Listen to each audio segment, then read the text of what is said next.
زما د هیلو دا جونګړه چرته ورانه نه کړې زما د هیلو دا جونګړه چرته ورانه نه کړې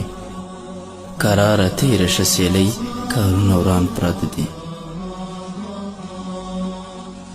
دغه مات ورش لیدلی کټ او نړېدلی دیوال دغه مات ورش لیدلی کټ او نړېدلی دیوال لږ رحم وکړه بې وسۍ کارونه وران پراته دي د دې وطن په بربادي کې هر څوک برخه اخلي د دې وطن په بربادي کې هر څوک برخه اخلي خو د وطن د آبادۍ کارونه وران پراته دي 19 کې پاته د هیچا پکې شل کړي نه دي 19 کې پاته د هیچا پکې شل کړي نه دي د هر انسان د دنیاګۍ کارونه وران پراته دي بخښنه غواړم هاشم تا ته اوزګار نه یمه